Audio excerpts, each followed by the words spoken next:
Hello friends, thank you so much for clicking this video. I'm Sunday Oyewale, and in this right here, I'm going to be showing you how I sketch this out. And in here, we're going to see the difference between sketching a mock stripe and sketching a regular Derby or Oxford project. So you like to see this difference? Then let's go in. So mark this out. So this idea of this monk stripe I want to do, you can definitely apply it to. I'm going to do a single monk stripe,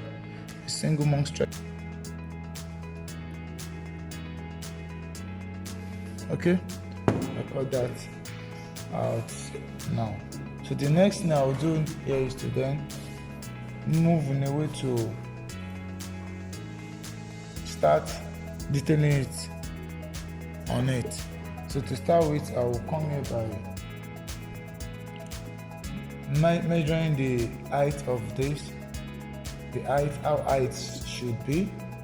I need to measure it to indicate how high I want it to be, and then here I want it to be no particular measurement, but this kind of shoe always goes very high, very high, because the tongue should be resting on the instep point. So we then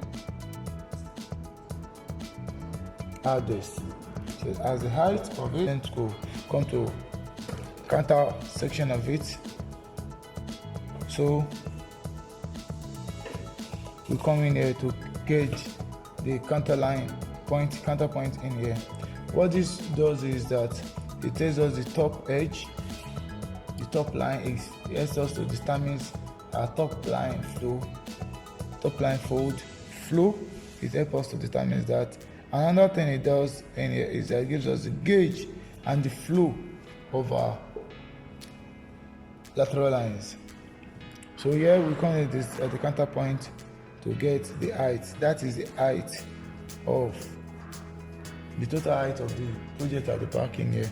This backing is a counter section of our shoe, our project. So we come in here to get the height. I'm going to be using an average of 7 centimeter here. 7 centimeter. Working on a one single stripe monk, a single stripe. As I said, anything you join must not exceed this, and then there must exceed this at the back. So I can come here to this be my tongue, and this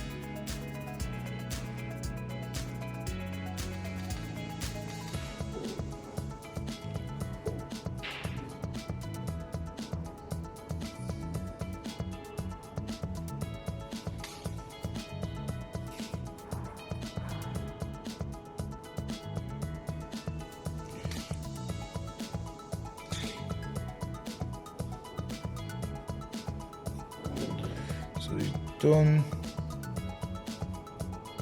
drawing this, but at an average of 10 is okay. 10 is okay for this project. If you're working on 10 centimeter is very okay for this particular project. And then if you're working from some other bigger size, or it can also vary based on how you tend to design it. 11.2 is not bad. So any of this I can get to use it. So you know that where this is going to be lying, we also influence the eventual outlook of my project. So I'll come here to do this.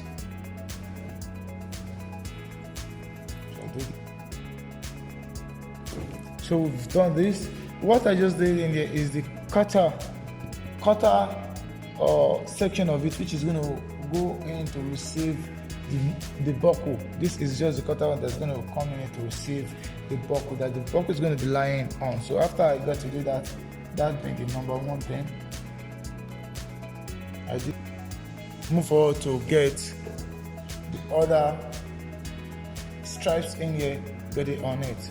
The difference between your Oxford Derby and Monk is that Monk sides is different from this side. It's symmetrical. So the thing is, your Oxford can having the gauge of this, the gauge of this to be this. That means you're covered at this point. So here, this point, your NSO cox was covered from here to here. We need to do that and put that in consideration at this point. So that was 11. So with this, it's going to make our project even.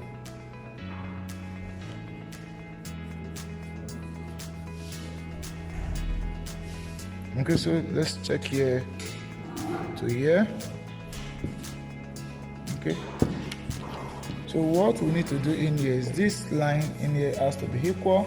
So we can come in here, put a straight line in there and get it out. It has to be equal.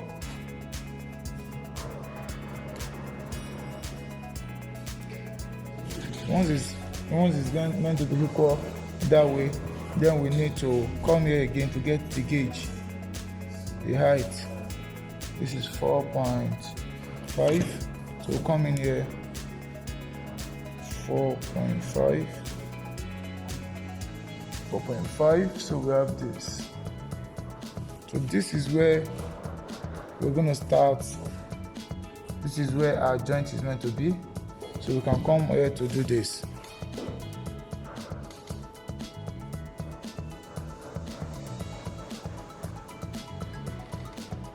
This, so you're still maintaining this same.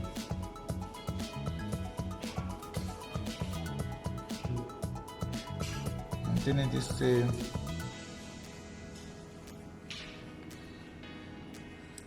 line. So we have this on it. So the reason it has to be readjusted is because of the buckle. So the length of this buckle can be equal all around. So once you put in your buckle here and your leather stripe goes wider, it's not going to go in very well. So it's better to be of a equal length. And then so the next thing we do now is to then start to detail the back cap and the front cap. Depends on the length of the shoe mold you're using. That is what's going to determine the kind of distance you put into it. But in here, I will prefer we use it to be 7. 7 is okay for us for this shoe mold. 7. So what we do here, we just come over here and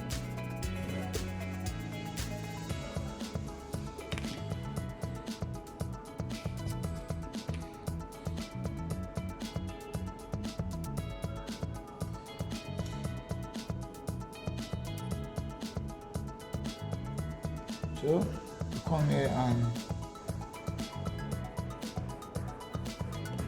get to do this. Your wings can be as long as how you want. Can try to floor this point, can try to drop it down, so it doesn't have a particular point at which your wings needs to flow. But to make it more uniform, you can come from this point. They either come from here, from this quarter drop-off point in there to measure like at an average of. Okay, for me, I'm going to be measuring 6 from there, 6. So this is where I'm opening my to drop my wings, the wings of my cap. So I hope to draw it, stop it. So I'll decide to stop it here.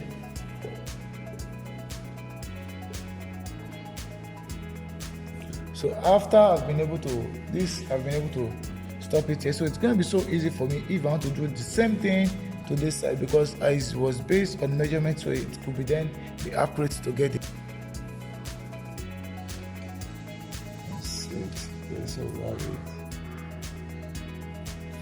So now we've been able to get the front cap in form of the wings. You'll be able to get it looking at what we have in here. What we have in here, that is what we're working on. So after I've been able to get that, the next thing I do now is to then come to get the back cap. Move back to my counter section and then come and draw the back cap. So the back cap we then come this way. We float it down based on 6. No particular measurement for this. So once we float it down that way, the next thing we will be doing is to then, we've gotten that out.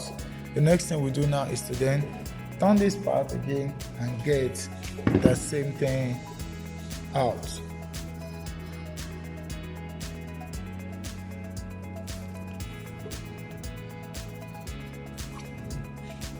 Then we come here, okay.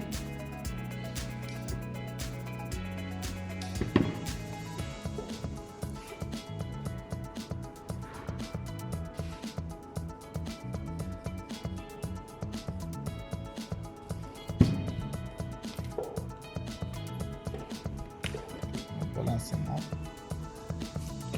She's up so much.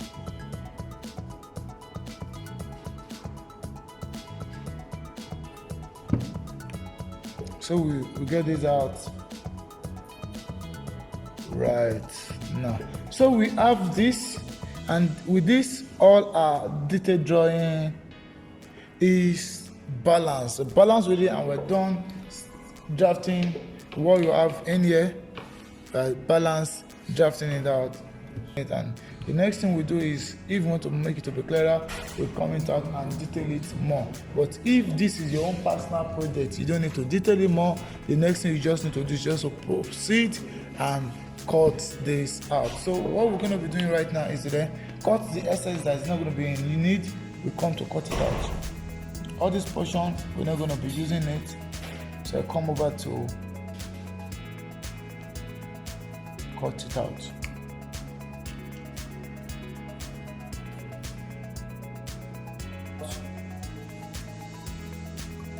Better. What we sketch in here, we'll see it more better right now. So now this is what we sketched out. This is what we sketched out, and we're able to get this or something out. So more details on it makes it more awesome in looking. So you get in there. So